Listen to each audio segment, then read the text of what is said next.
जय हिंद to all. UPSC आणि MPSC या स्पर्धा परीक्षा क्षेत्रात करिअर करण्याच्या अगोदर काही सर्वात महत्त्वाच्या गोष्टी लक्षात घेणं खूप जास्त आवश्यक आहे. कारण हे ग्रेट करिअर आहे. याला सिव्हिल सर्व्हिसेस एक्झामिनेशन किंवा नागरी सेवा असे म्हणतात.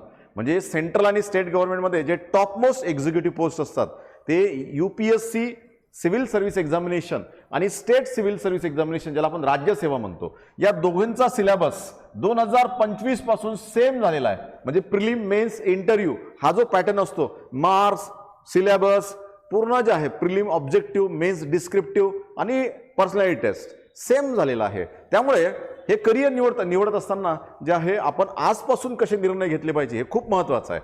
का आपण अभ्यास 11वी पासून किंवा फर्स्ट इयर पासून केला पाहिजे, कोणत्या गोष्टीचा अभ्यास आतापासून सुरू केला पाहिजे, आन्सर रायटिंग कशी सुरू केली पाहिजे, थिंकिंग रायटिंगवर कसा भर दिला पाहिजे, थिंकिंग अँड रायटिंग, ठीक आहे. म्हणजे छोट्या छोट्या गोष्टीवर आपण जे आहे बघू. त्याबद्दलची मी थोडक्यात जे आहे तुमच्या भविष्यात जनरली ज्या स्पर्धा परीक्षेच्या क्षेत्रामध्ये जे आहे रिस्क असतेच, नक्कीच असते. कारण की आपल्याला करिअरमध्ये ग्रॅज्युएशन आणि UPSC MPSC दोघांना सांभाळून जे आहे म्हणजे हे इट्स अ बॅलन्सिंग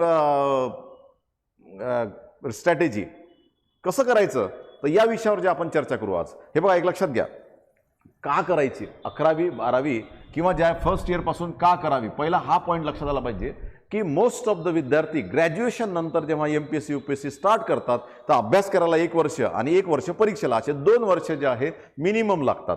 आणि त्यामध्ये जर प्रिलिममध्ये जर काही डिस्क्वालिफाय जर झालं तर मग आणखी एक 3रं वर्ष येतं. त्यामुळे आपलं इकडचं ग्रॅज्युएशन नंतरचं करिअर आणि जे आहे civil service UPSC MPSC career दोघांमध्ये कॉन्फ्लिक्ट होण्याचे चान्सेस काय जास्त आहे. जर समजा आपण आतापासूनच जर अभ्यास सुरू केला, 11वी पासून किंवा फर्स्ट इयर पासून जर अभ्यास सुरू केला तर आपला 2 वर्षात पूर्ण अभ्यास होतो. आणि फायनल इयरमध्ये अपिअरिंग असताना, हे लक्षात घ्या, फायनल इयरमध्ये अपिअरिंग असताना ही परीक्षा देता येते. त्यामुळे काहीच प्रश्न येत नाही. त्यामुळे अपिअरिंग असताना 1 चान्स मिळतो, त्यानंतर 1 चान्स, 2 मध्ये ज्या होण्याची शक्यता काय होते सर्वात जास्त असते. आणि इन केस जर सिलेक्शन नाही झालं तर जॉब सोबत, तुमच्या ग्रॅज्युएशनच्या बेसवर जो जॉब आहे किंवा PG सोबत तुम्ही अभ्यास करू शकता. पण त्याची सुरुवात अर्ली स्टार्ट करणं काय गरजेचं आहे. Early start is very important in this examination. First. Second जे आहे, अर्ली स्टार्ट केला त्याचा फायदा काय होतो. अर्ली स्टार्ट केल्यामुळे जे आहे तुम्हाला जे आहे स्टेप बाय स्टेप तुमचं फाउंडेशन स्ट्रॉंग करता येतं, ज्याला आपण म्हणतो थिंकिंग स्किल आणि रायटिंग स्किल, ज्याला बेसिस असते NCERT. म्हणजे तुम्हाला NCERT स्टेट बोर्डचे जे पुस्तकं आहे, म्हणजे साधारणतः 9वी ते 12वीचे जे पुस्तक आहेत ते वाचले तर जे आहे तुम्हाला अधिक चांगलं काय होते, त्याचा फायदा होते. म्हणजे हा खूप महत्त्वाचा भाग असतो. आणि सोबतच लवकर जर स्टार्ट केला आपण तर तुम्हाला कोणत्याच प्रकारे जे आहे ग्रॅज्युएशन कॉम्प्रोमाइज करायचं नाहीये. एक गोष्ट लक्षात घ्या, UPSC MPSC करताना डोंट कॉम्प्रोमाइज युअर ग्रॅज्युएशन. तुम्ही 11वी पासून किंवा फर्स्ट इयर पासून जर सुरू करत असाल तर तुमच्याकडे मिनिमम 3 वर्ष आहे. 2 वर्षात पूर्ण अभ्यास होतो, 1 वर्षात पूर्ण प्रॅक्टिस होते. म्हणजे काही विषय येत नाही. आणि ग्रॅज्युएशन हा तुम्हाला यासाठी आवश्यक असतं कारण ग्रॅज्युएशन ही तुमची आयडेंटिटी असते. मग आता तुम्ही ग्रॅज्युएशन कॉम्प्रोमाइज न करता, ठीक आहे, तर प्रयत्न असा करा की ग्रॅज्युएशन तुम्ही आता या UPSC नवीन राज्यसेवा 2025ला एक ऑप्शनल सब्जेक्ट निवडावा लागतो. ठीक आहे, ऑप्शनल सब्जेक्ट. तर हा ऑप्शनल सब्जेक्ट जे आहे तो जर आपण ग्रॅज्युएशन संबंधी जर घेतला तर ऑप्शनलचा अभ्यास आपला ग्रॅज्युएशनमध्ये कॉलेजमध्ये होऊ शकतो. आणि जनरल स्टडीजचा अभ्यास जे आहे तुम्ही सेल्फ किंवा जे आहे कुठली कोचिंग इन्स्टिट्यूट जॉईन करून तुम्ही करू शकता. म्हणजे तुमचे दोन्ही जे आहे म्हणजे दोन्ही ड्रीम एकमेकांना काय करतात, कॉम्प्लिमेंटरी सप्लिमेंटरी असतात. म्हणजे एकमेकांना खतपाणी घालतात. त्यामुळे तुमची जी आहे ना, तुमचा जो रथ आहे, तुमची ड्रीम जी आहे ती बॅलन्स राहते. व्यवस्थित लक्षात घ्या. आणि तुमच्यावर कुठलंही प्रेशर येत नाही. मग आतापासून थेंबे थेंबे तळे साचे, ठीक आहे, शॉर्ट बट स्वीट असं करत जर गेलो आपण तर हळूहळू जे आहे या एक्झामचा पूर्ण अभ्यास होऊ शकतो. पण मी कधी कोणत्या विद्यार्थ्याला ग्रॅज्युएशन कॉम्प्रोमाइज करायचा काही सल्ला देत नाही, कारण त्याची गरज नसते. कारण 3 वर्षात तुमचं कोणतंही ग्रॅज्युएशन असेल, तुमचं इंजिनिअरिंग असेल, सायन्स असेल, आर्ट असेल, कुठलंही ग्रॅज्युएशन असेल तर तुम्ही मॅनेज करू शकता.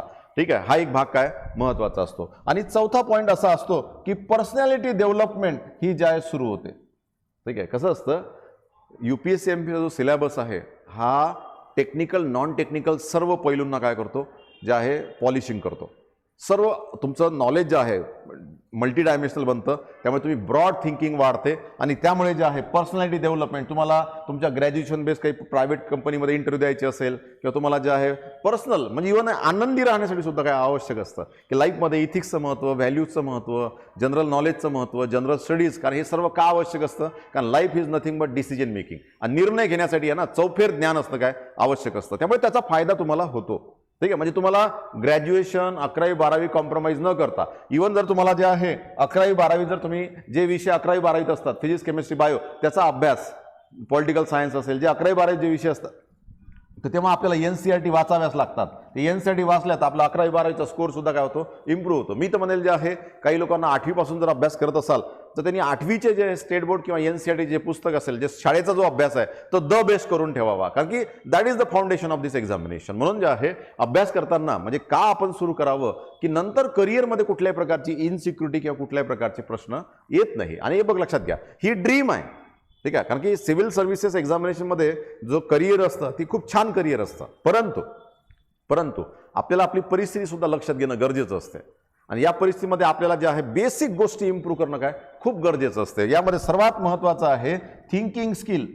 आता तुम्ही जे आहे यासाठी जे आहे न्यूजपेपर जे आहे आजपासून वाचणं गरजेचं आहे. न्यूजपेपर, ठीक आहे, न्यूजपेपर वाचणं गरजेचं आहे. म्हणजे तुम्ही जे लोकसत्ता एक न्यूजपेपर घ्या, फक्त लोकसत्ताच घ्या मराठीमधला, त्याचं जे संपादकीय पेज आहे ते वाचणं खूप महत्त्वाचं आहे. म्हणजे असे ते रील्स पाहून जे आहे तुमचं देशाचं भवितव्य घडवणारं जे आहे ओपिनियन बनणार नाही.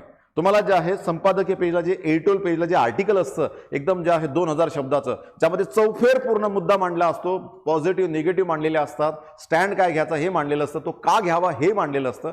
हे जर जे विद्यार्थी किंवा जे नागरिक वाचेल तोच या देशाचा काय होईल की एक सुजाण नागरिक बनेल, ज्याला आपल्या देशाचं भवितव्य कशामध्ये, आपलं कसं आपण मत बांधलं पाहिजे, EVM मध्ये बटन दाबताना कोणतं बटन दाबलं पाहिजे, म्हणजे एक स्वतंत्र जे आहे नागरिक घडवण्यामध्ये याचा रोल निर्माण होतो. म्हणून थिंकिंग प्रोसेस जर डेव्हलप करायची असेल तर जे आहे ही जी नवीन वर्णनात्मक म्हणजे डिस्क्रिप्टिव्ह, आता प्रिलिम ऑब्जेक्टिव्ह राहणार आहे म्हणजे फक्त गोले मारा, मेन्स ही डिस्क्रिप्टिव्ह राहणार आहे, वर्णनात्मक. त्यामुळे जे आहे तुमचा जे वे ऑफ रिडिंग आहे त्याची थिंकिंग पॅटर्नच तसा असला पाहिजे. म्हणजे या संपादकीय पेज जे असतं ना, ते संपादकीय पेजमध्ये जसं लिहिलं असतं की इंट्रोडक्शन, बॉडी, नंतर कन्क्लुजन, बस त्याची सवय लागली पाहिजे. त्याच पॅटर्नमध्ये आपल्याला भविष्यात जे आहे एसे लिहायचे आहे, मेन्सचे आन्सर लिहायचे आहे, म्हणून याला थिंकिंग पॅटर्न म्हणतात. मग ते आतापासून जर तुम्हाला इम्प्रूव्ह करायचं असेल तर तुम्ही न्यूजपेपर वाचत चला, त्यातलं एडिटोरियल पेजचं एखादं आर्टिकल घ्यायचं, वाचायचं. ठीक आहे, मग आता जे आहे थिंकिंग हा भाग असतात. थिंकिंग इम्प्रूव्ह झाली का सर्वात महत्त्वाचं जे आहे काय इम्प्रूव्ह होते, तुमचं लेखन कौशल्य इम्प्रूव्ह होते. कारण ही परीक्षा जी आहे लिहिल्याने काय होते, क्रॉस होते. हे बघा कसं असतं, प्री मेन्स इंटरव्ह्यू हे 3 टप्पे जरी असले तर या परीक्षेत एकच टप्पा महत्त्वाचा असतो, तो म्हणजे मेन्स. मेन्स जे आहे ऑब्जेक्टिव्ह म्हणजे प्रिलिम असते आणि मेन्स ओरल म्हणजे काय असते, पर्सनॅलिटी टेस्ट असते. दिसायला हे 3 टप्पे असतात, परंतु ही परीक्षा काय असते, एकच असते, याला म्हणतात मुख्य परीक्षा. तुम्ही डिरेक्टली मुख्य परीक्षेवर काय केलं पाहिजे, अटॅक केला पाहिजे. मग मुख्य परीक्षेवर अटॅक करताना जे आहे तुम्हाला एक सिंपल सांगतो, स्टेट बोर्डमध्ये आपल्याला put the value get the answer म्हणजे असं मार्क्स ओरिएंटेड सवय लागली. त्याच्यामुळे काय होतं की आपली थिंकिंग प्रोसेस डेव्हलप नाही झाली. म्हणजे विचार कसा करावा, कसे मुद्दे मांडावे, कसे पॉईंट काढावे, हे आपलं वीक आहे. आणि या वर्णनात्मक जे आहे यामध्ये काय असते की यामध्ये जे प्रश्न परीक्षेला येणार आहे ते कशा स्वरूपाची येईल, तुम्ही तुम्हाला एका मिनिटात सांगून देतो तुम्हाला कसे प्रश्न येतात की जे आहे ही जी घटना याचे कॉजेस काय कारण आहे, त्याचे इफेक्ट्स काय परिणाम होतात चांगले वाईट, आणि जे आहे सोल्युशन कसं. ठीक आहे, म्हणजे समाधान कसं काढलं पाहिजे, कसं आपण सोल्युशन दिलं पाहिजे यावर भर असते. दुसरं असते कंपॅरिझन, तुलनात्मक अभ्यास केला पाहिजे. कोणत्याही 2 गोष्टी बघितल्या त्याचा तुलनात्मक अभ्यास केला पाहिजे. ठीक आहे, तुलनात्मक म्हणजे त्यात पॉझिटिव्ह म्हणजे कॉमन काय आहे, म्हणजे सिमिलरिटीज काय, डिफरन्स काय, असा विचार केला पाहिजे. आणि त्यानंतर जे आहे एखादी गोष्ट का घडली, वाय दिस, आणि दुसरं वाय नॉट दिस. तर यामध्ये सर्व प्रश्न असतात. UPSC राज्यसेवेचे प्रश्न याच पॅटर्नमध्ये असतात. यापैकी जे कुठला तरी काय असेल प्रश्न असेल, त्यामुळे तुम्हाला आतापासून त्या एडिटोरियल पेजमध्ये आपण विचार करतो त्याला तशी सवय लागते. ठीक आहे, असा एक भाग असतो. आणि जे आहे सोबतच जे आहे तुम्ही 9वी पासून जरी घेतल्या तर 9वी ते 12वी NCERT वाचायचे आहे. आता यामध्ये अभ्यासक्रम जे आहे करत असताना एक गोष्ट लक्षात घ्या. ठीक आहे, तुम्ही ॲज अर्ली ॲज पॉसिबल जर द बेस्ट अभ्यास सुरू केला ॲज अर्ली ॲज पॉसिबल तर जे आहे तुमचं फाउंडेशन चांगलं बनतं आणि तुम्हाला जे आहे ग्रॅज्युएशनला कोणताही धक्का न लावता, कोणतंही कॉम्प्रोमाइज न करता तुम्हाला जे आहे IAS बनता येतं. आता राज्यसेवा जे आहे तुम्हाला इंग्लिश मराठीमध्ये पेपर राहील, राज्यसेवेचा क्वेश्चन पेपर, UPSCचा क्वेश्चन पेपर इंग्लिश आणि हिंदीमध्ये राहील. तर अभ्यास करताना, भाषा निवडताना इंग्लिश मराठी भाषा, इंग्लिशमधनं अभ्यास करा.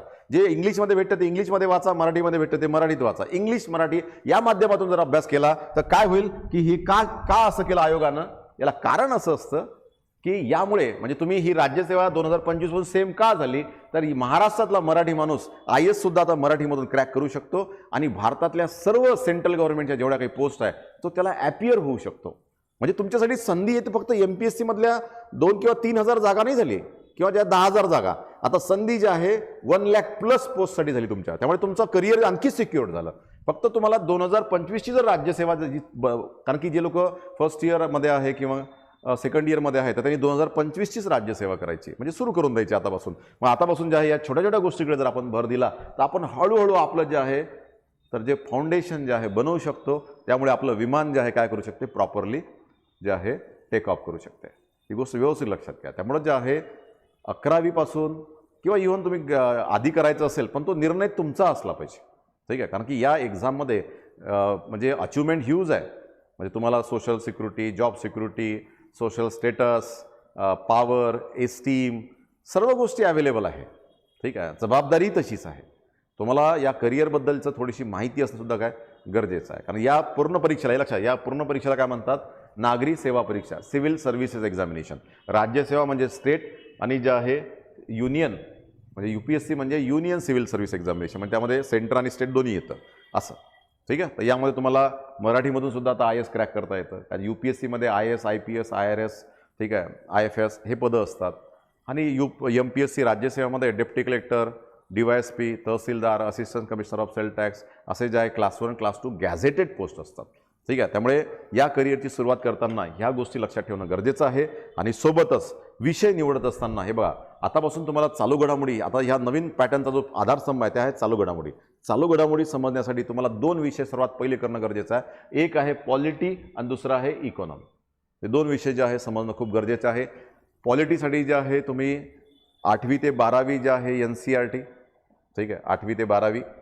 आणि इकॉनॉमीसाठी जे आहे 10वी ते 12वी NCERT पुन्हा पुन्हा वाचायच्या. आणि कशा वाचायच्या आहे, ब्रेन स्टॉर्मिंग करत, ठीक आहे. कशा करायच्या, ब्रेन स्टॉर्मिंग. म्हणून स्टडी टेबलवर समोर लिहूनच ठेवायचं की मी अभ्यास करताना असा अभ्यास केला का, म्हणजे कॉजेस विचार केले का, ही गोष्ट का घडली, काय परिणाम होऊ शकतात, असं सवय लावायची. आता एकदम याचं उत्तर येणार नाही पण सवय लावायची. दुसरं जे आहे 2 पॉईंट दिलेले आहे, काय फरक आहे, राष्ट्रपती उपराष्ट्रपती काय साम्य आहे, काय वेगळेपण आहे, हे असंच का दिलं असेल, असं का नसेल दिलं, असं थोडंसं काय करायची, सवय लावायची. एकदा का सवय लागली की जे आहे ही परीक्षा मग काय होते, इझी होते. Anybody can crack this examination unless and until you must work on your thinking and writing pattern. मग थिंकिंग पॅटर्न असा असावा, रायटिंग पॅटर्न जे आहे जसं एडिटोरियल पेजमध्ये जे आर्टिकल असतं तशासारखं असावं. म्हणून तुम्हाला आजपासून मी एक छोटंसं जे आहे इनिशिएटिव्ह घ्यायला सांगतो. म्हणजे तुम्ही जर 11वीत असाल किंवा फर्स्ट इयरमध्ये असाल, एडिटोरियल पेजला जे आर्टिकल असतात त्यातलं कुठलंही जे आवडतं ते आर्टिकल वाचत चला, खूप त्याचा अभ्यास करत चला आणि ते स्वतःच्या 200 शब्दात जे आहे लिहायला सुरुवात करून द्या. या परीक्षेला जे जिस्ट लागतं तुम्हाला स्लोली ग्रॅज्युअली तुमच्या पर्सनॅलिटीमध्ये काय होईल ते डेव्हलप होऊन जाईल. मी काय सांगतोय की एडिटोरियल पेजचं आर्टिकल घ्यायचं, ते आर्टिकल जे आहे वाचायचं, या फॉर्मॅटमध्ये कॉजेस कसे दिले आहे, इफेक्ट कसे दिले आहे, सोल्युशन कसे दिले आहे, कंपॅरिझन कसं दिलं आहे, व्हाय दिस व्हाय नॉट दिस, सर्व पॉईंट काढायचे आणि आपल्या जे आहे 150 शब्दात, 200 नाही 150, पहिले 200 होईल पण 150 शब्दात लिहिण्याचा प्रयत्न करायचा. चार्ट काढायचे, फ्लो चार्ट काढायचे, कमीत कमी शब्दामध्ये कशी माहिती आपण मांडू शकतो याची हळूहळू सवय लावायची.